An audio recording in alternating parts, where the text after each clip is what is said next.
Why is it always Monday? It's the Monday morning wrap-up from Forty20, looking back on another busy weekend in the world of Rugby League. We're starting Super League, and Thursday night, Huddersfield beat Salford 36-18. Remember Huddersfield, they were rubbish the last few weeks, and Salford had picked up a win. Blah, blah, blah. And there you go. Form book upset. Why we do those predictions on Monday, I don't know. It's almost as if it's just to get more viewers for videos. Anyway, Huddersfield beat Salford. Afterwards, we had some analysis from Mark Wilson and the former Hull KR, Wakefield and Doncaster halfback Paul Cook. Right, who wants the first piece of humble pie? You or me? Because no one here, including the Forty20 guys back on Monday, no one thought Huddersfield would come here and win. No. After 10 minutes, no one thought Huddersfield would come here and win. They're 8-0 down, Paul Cook, but, well, fair play. They have come back and they've won easily, 36-18 in the end. Convincingly in the end. It was in the balance for a long time. I just thought the bench was big for Huddersfield. Lawrence, Wilson and English with the first try, but Wilson's carries debut off the bench, I thought it was magnificent. Lawrence, man of the match in my opinion. I thought he gave them a real steeliness. When you want big players to stand up and tough players to stand up, I thought them three particularly did that off the bench. Leaning to played big minutes with O'Brien's injury early. And I've done it tough tonight, Huddersfield, but found a way. They have, and obviously we hope Adam O'Brien is alright. Looked quite serious when he went off. We hope he's alright. Ollie Wilson, youngster, signed from Bradford, big fee. A lot of people talking him up. I'll tell you what, he walked the walk tonight, didn't he? He did. The young man looks to have a big future, doesn't he? All them players off the bench gave them, for me, is a bit of urgency and a bit of enthusiasm to get aggressive with carries and onto the ground and, you know, fight to play the football. They just give the speed of the game a little tempo and a lift in tempo.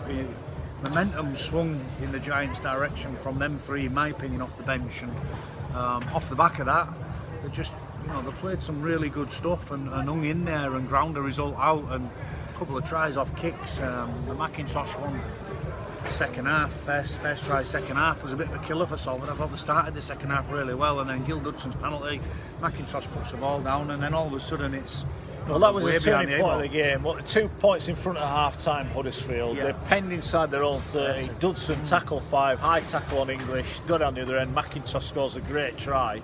That was it, wasn't it? That was the game changer. A big swing in momentum. It's really difficult to gain that momentum back, and that's not to say Salford didn't, but Giants defended stoutly. A couple of things went their way. I thought a couple of head injuries went their way, and I mean that with the utmost respect to head injuries. They've got a couple of free changes to middle players, Murphy.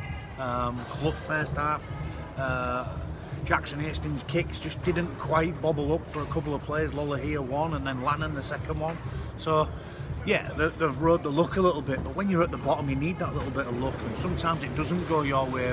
We harp on about then things don't go our way. When you're at the bottom of the table you get kicked while you're down. Well, tonight they've come out on the right end of some of them poor decisions that have probably gone against them. Yeah, Huddersfield came out tonight and fought.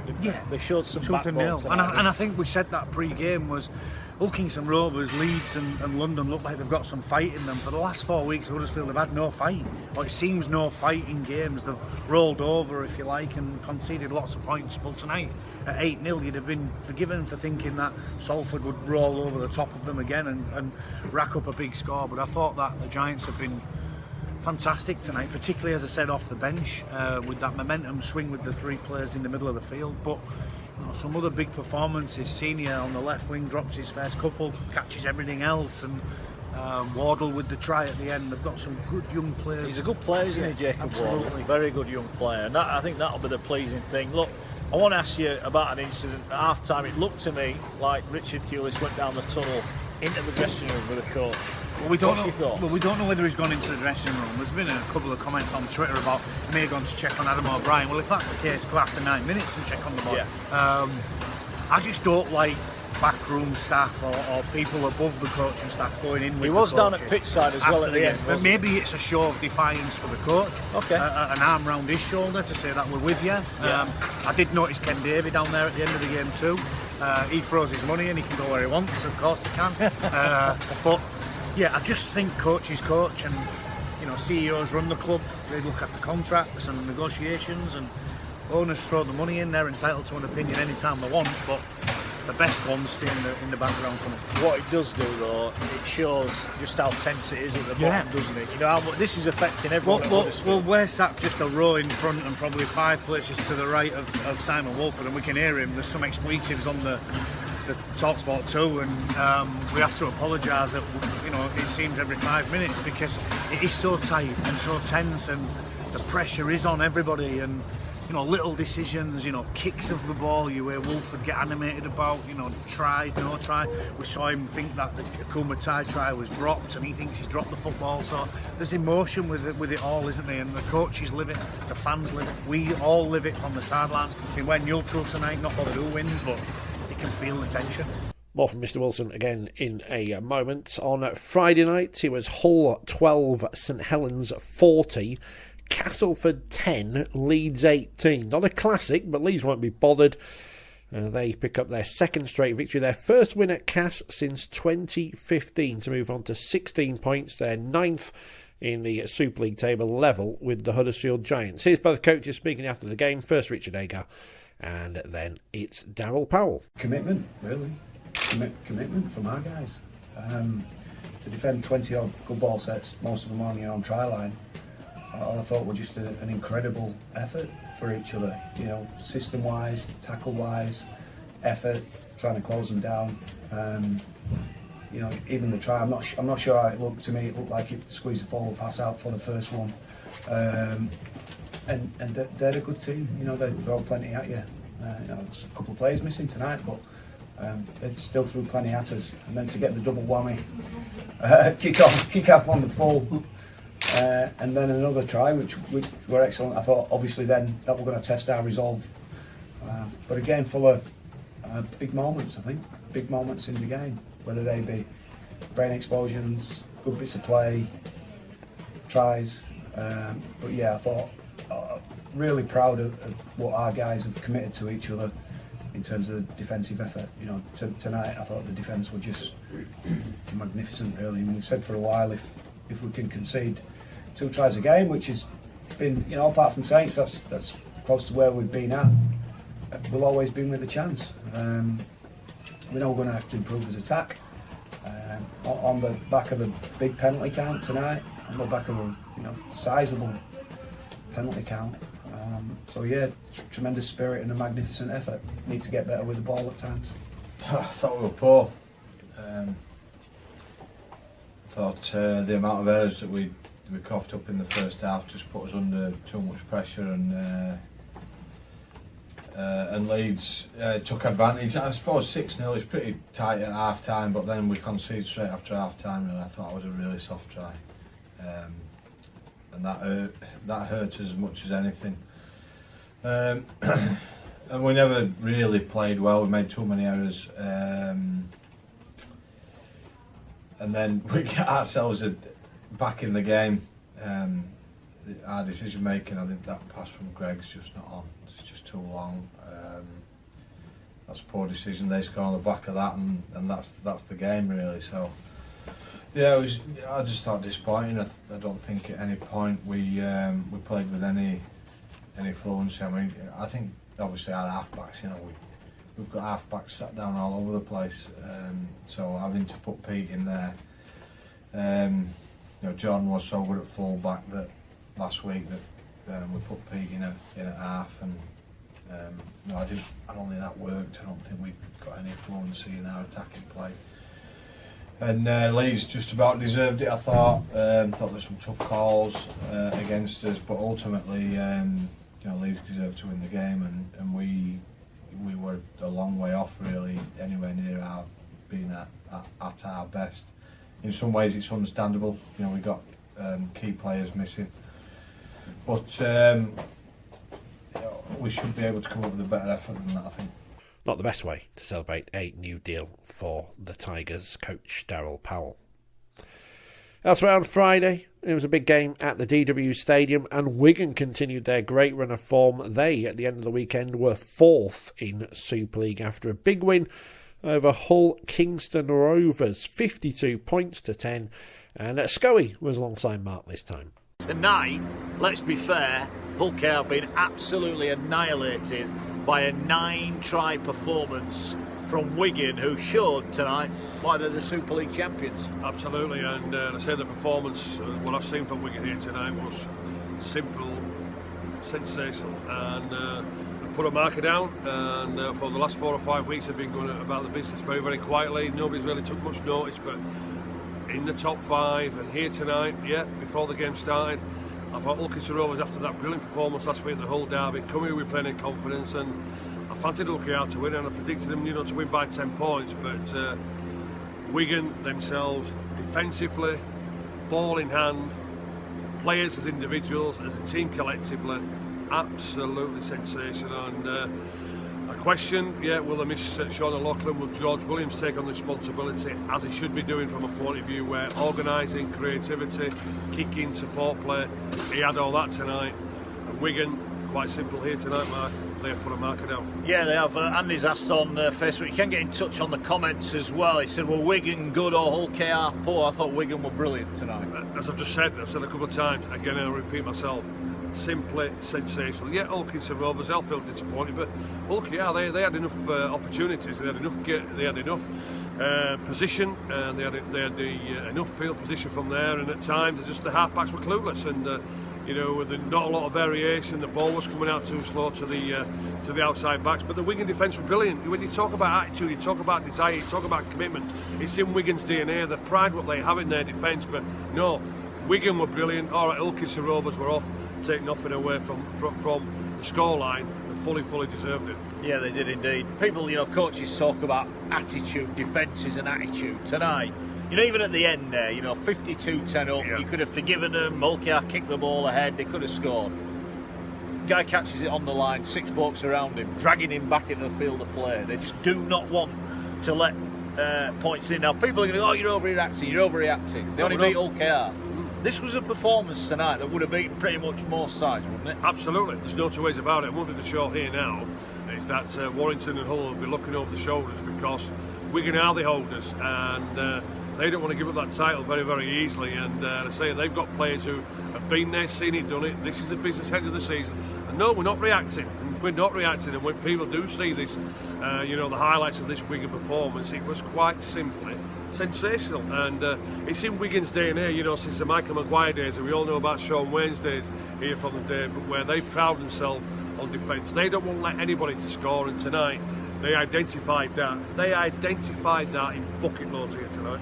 Sean Wayne was here, we saw him before the game, didn't we? I think he'd have had a bit of a heavy heart watching that. He'll have been proud of his team. Oh, it's not his team, that must hurt him. Well, to be honest, he's not the coach anymore, but yeah, it's his team, because he's given all these players the opportunity to play for this great club, hasn't he? And Sean's philosophy was quite simple. I want 17 Wiganers to be putting this famous cherry and white jersey on. But I would imagine you'll be thinking, yes, I would still love to be in charge here. But anyway, it's not. Adrian Lam is here tonight, and one thing for sure, Adrian Lam, I would imagine, not just satisfied, and I'm sure he's got to admit that this is the best performance since he's been here from a Wigan side, but also too, I would say, this is the best Wigan performance I've seen since the grand final last year. Well, Simon has come on, he said he thinks Wigan will finish second. Well, they've got a really tough few games coming up. They've got St Helens away next week, they're at Wakefield at home, and then they go to Hull. 2 massive away games. Look, if they can win those, and that's a big if, St Helens big winners at Hull themselves tonight, they're in the battle, aren't they? And if they're in the 5, they're a threat, whatever happens. They're in the mix, and nobody wants to face Wigan, and Wigan aren't frightened of going into any stadium, because as they say, they've been there, seen it, done it, and all these players have been there, seen it, done it as well, so they know what press is all about. They can handle pressure, they can play pressure football, and they won't be bothered or even, intimidated by going to St Helens next week. We know how well St Helens are playing. It looks like after that great victory over at Hull tonight that they've wrapped up certainly the minor premiership from there and won the League Leaders Shield again. But they'll be going there next week. It's a derby and they want to turn it over. And I'll tell you what, the way that Wigan have defended here tonight, you wouldn't rule it out, and that they'll try and frustrate St Helens. And if George Williams plays anything like he did tonight, he will cause Saints' defence all sorts of problems. Big win for Saints at Hull. Big loss for Castleford at home to Leeds. Leeds Hull KR next Friday. It's mouth-watering. Absolutely mouth-watering, and I say because it's certainly put pressure on Hull Rovers again, because they're really in the mix now with London, because Leeds on a bit of a roll under Richie Guy, and well done to Richie because he's getting a tune out of the players from there. Great win for Huddersfield last night, which nobody expected at Salford Mark from there. So Hull Rovers now, they are dead set back in that relegation mix with London. So I'll tell you what, isn't that going to be a great atmosphere, because Hull Rovers, I'm led to believe, will bring a couple of thousand over heading for that new stadium from there. Let the Leeds fans, they'll be flocking there. That'll be a great atmosphere, and hopefully it's going to be a cracking game of rugby league. What do you make of Hull KR then? The high of last week, the low of this week. Is the truth there's somewhere in the middle, or was tonight a fair reflection? Yeah, I think it's a fair reflection, to be honest with you, but you know, we're just seeing Tony Smith, as Tony always has, he's always got a smile on his face, but I would imagine them players have seen a different side to Tony Smith after that performance. They didn't give in, because, you know, from a point of view, Wigan were just superb. When you look at the individual performances, George Williams was sensational, Zach Harder would say, Farrell's back to his best, he's clear, but Big Joe Bullock, you know, going 60-70 metres from there, everybody's enjoying being around each other's company now from there. So, but I would imagine Tony, the coach what he is, yeah, he won't dwell on this performance too much, because to be honest with you, Mark, they can't dwell on it too much, because they're in relegation mix. They've got Leeds again in 7 days' time. All right, a bit of a remake, we'll discuss it, forget about it, and get ready for next Friday. On Saturday, the Catalans bounced back from a poor run of results with a 44-10 win over Wakefield. And also, there was a win for the Warrington Wolves. They put London to the sword 36-6. They won the game at half-time, 36-0. So London won the second half, but they never did do that plan of Nigel Wood, so they don't get any points. Here's both coaches, first Steve Price and then Danny Ward. I thought our attack and execution at times could have been better in the second half. In saying that, after that second set, after half time, I thought our defence was on point. We were really sound, or hard nosed when they were coming out of yardage. And, I don't know how many times they were kicking inside their 40 metres in that second half. So the boys deserve a big rap. As to come down here, and I think it took us 7.5-8 hours to get here on the bus yesterday. But anyway, it's is what it is, and I'm just really happy with it. They've scored a lot of tries on last plays, especially kicks, and I thought we'd done a really good job around that, especially around the ripper. How did you think Luther did when he came on? Yeah, done what he had to do. He's it's work in progress. It's part of his growth development. He's on a new journey now, and his pathway started today. So it's a tick in the right direction. Was that always your plan, Steve? 20 minutes? Not mentioning it. Yeah, that was, he's got to start somewhere, and, it's all about small steps. It's not big steps at the moment. He's come with the team a little bit earlier than I anticipated, to be honest with you, so we're not getting carried away. He's got so much more growth in him yet, so thought he carried the ball strong. In fact, he was in the right sense position. Is that the plan? Yeah, either right or left, but I've got two quality centres there at the moment, so it's all about performance now, and keep developing and keep learning as much as you can, and you'll get a lot of good learning out of that today.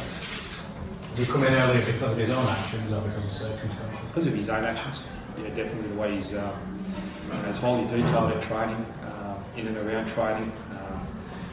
He's very motivating in and around the team, and as I said, highly detailed. So yeah, that was part of the reason why. I reward people for that. I thought Benny Curry showed some really good signs today. I was getting back to the Ben Curry of old today. I thought he played really hard nosed. He got his hands on the ball, and his involvements on and off the ball. I thought Ben Curry previous before he done his own. You had 3 successive wins, and then followed it up with a couple of different performances. Has it been tough mentally for the players, I think, the last couple of weeks? It certainly challenges them as a group, as individuals. But we've had worse periods than this year, and come out of it, and that's how the season works. It's up and down, isn't it? It's up and down. It's like a roller coaster. So we'll have dips and we'll have highs and lows before the end of the season. We'll have good days and bad days. So it's keeping the group together, keep them believing in each other, keep them confident. You know that it's just a little dip. You'll be all right. We know what to do. We just need to get back on task, do your job, and go out there and perform. Because no one gave you a chance. It was like you almost had nothing to lose, and all of a sudden on the back of those wins, it felt like you had something to lose because your future was back in your own hands again. There might have been a little bit of that. It obviously creeps in, and we don't talk really about too far down the track or anything to do with the league, but it's definitely there for them to see and to when they've got a couple of wins and your confidence grows, and it's hard to keep up there mentally and physically week in, week out. And yeah, it's been a bit of a dip, and it's only been 2 games, and the boys will work hard to fix it, definitely. And just for the record, if we'd have offered you where you are now, I know you're bottom, but if we'd have offered you where you are, would you take it at the start of the year? Maybe. That's hard to say really. I wouldn't want it to be bottom, but you know we 7 wins, you know, I'd probably taken that. So it's a very tight competition, isn't it?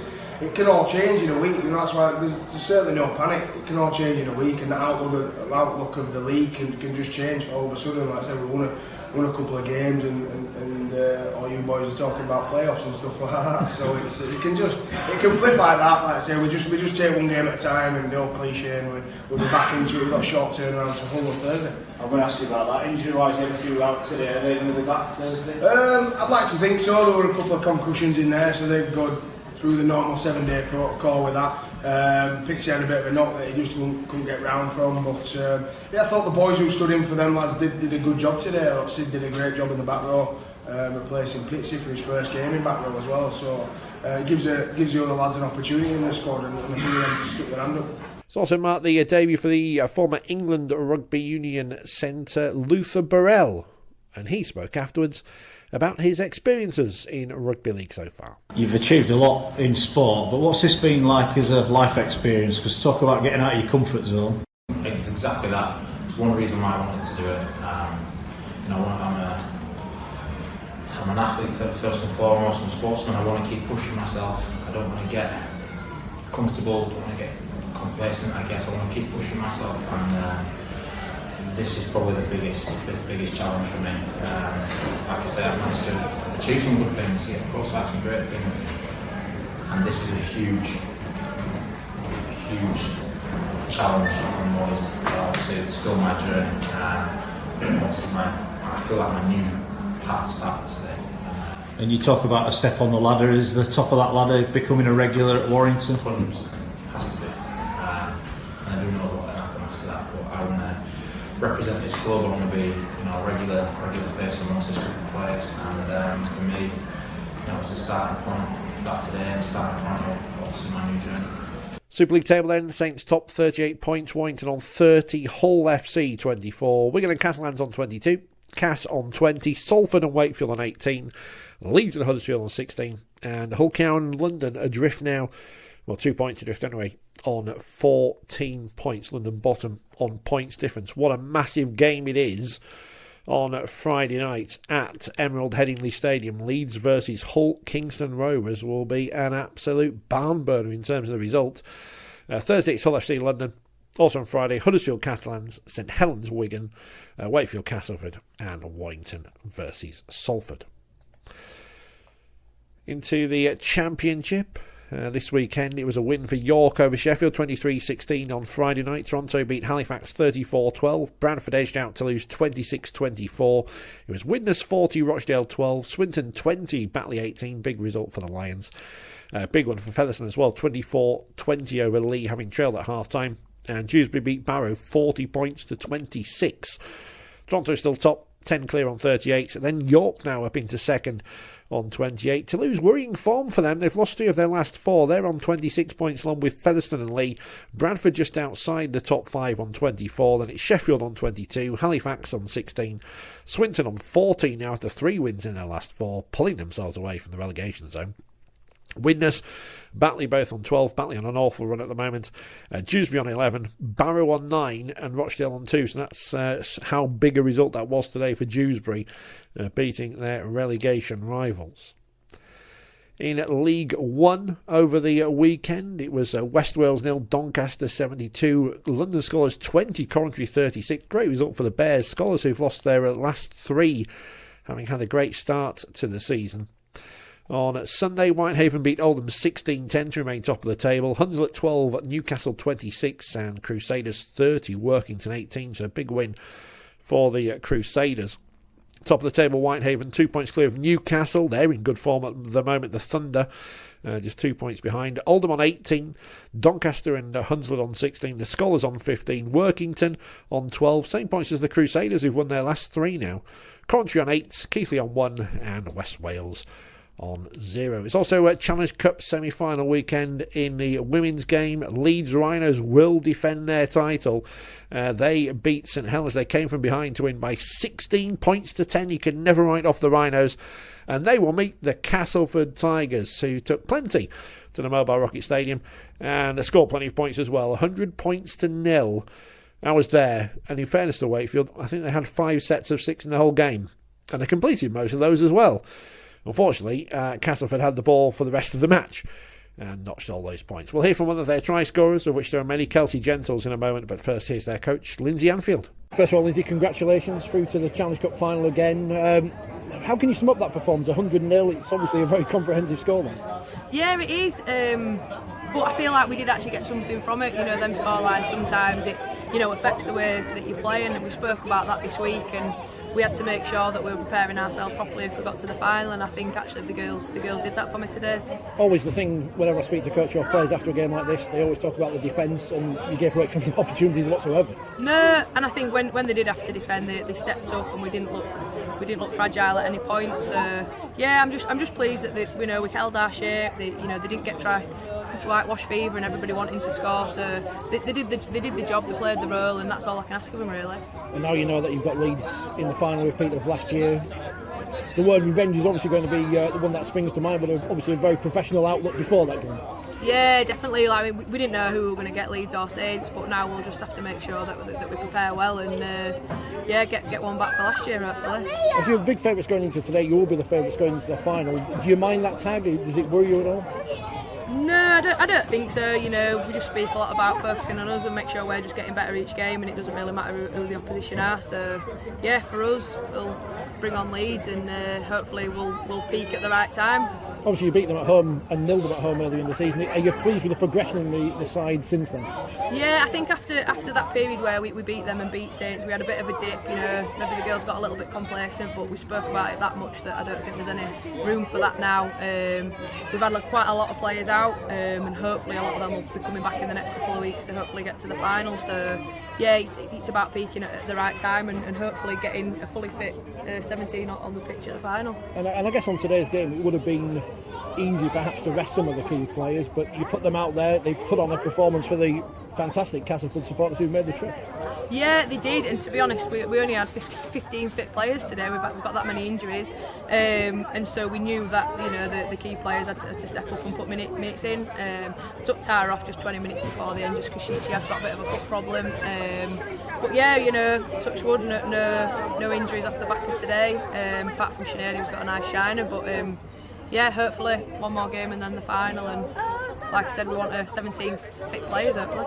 Without getting too far ahead of the world of Rugby League, obviously a lot of the men's players are going over to play in the NRL. Do you see the likes of Georgia going out there and playing in their competition in the future? Yeah, there was a little bit of an approach last year for Georgia, but she was happy at Cass. But for me in the women's game, it's something that I would welcome. I'd push some of them to go over there and test themselves with some of the best players in the world, and it can only grow the competition and grow the game. Kelsey, congratulations, back into the Challenge Cup final. How does it feel to win the semi-final this afternoon? It's an amazing feeling to get through to the final, and I'm just so proud of the girls that we put on an amazing performance today. Everyone on the pitch really ran the blood to water, and we just can't wait for the final now in Bolton. Obviously you're expected to win and win comfortably. To put 100 points on the team, that's some achievement. In training we've really just focused on our defence, we really wanted to keep the scoring low and our scoring high, and we've really worked hard. And yeah, we weren't expecting to win because you never know what can happen in Challenge Cup games. Anyone can win, but we are really excited, and I'm just buzzing with the girls in the performance. And of course you now know you're facing Leeds in the final repeat of last year, so close last year. Yeah, a great opportunity for revenge. Yeah, definitely, it's definitely redemption time, and we can't wait to right the wrongs that we did last year after the heartbreak, and we want to win it this year, and we're going to go all guns blazing and really try to put on a show for everyone that's going to come watching Bolton. Obviously, there's been plenty of media coverage before the final, before the semi-final. Plenty of fans following your journey throughout the Super League season. A great travelling attendance today as well, and plenty of them will be with you in Bolton as well. Definitely, but we can't fault the Cas fans. Like, they're really getting behind us now. We can't wait to see how many turn up in Bolton to try and get us through that final. We really will need the fans to push us through. It's going to be a hard game, and hopefully we'll get the win and they'll get what they want in. I think if we look back at major trophies, the men won the Regal Trophy in 94 or 93, I can't remember, the Challenge Cup in 86, it's a long time. Yeah. But the Castleford as a town are ready for silverware. Definitely, and we want to bring it back to Cas, and we want to show them all the hard work going in. It's for them, especially for such a long time since Cas have won any silverware. We want to be the ones that bring it back. So Cas will play Leeds at Bolton on July 27th. If you hadn't thought about getting your tickets for that big triple header, you certainly should do now. We'll be back tonight to talk all the action in the world of rugby league with special guest John Davidson in the studio with us from the By the Balls podcast and that thing, his Patreon, that's what it's called, and much more besides. Join us from 6, and thank you very much for listening. Don't forget to like, share, subscribe, and please review this podcast on your usual podcast provider, especially on iTunes. We want to go up the charts and try and get ahead of Matty Johns at least once this week.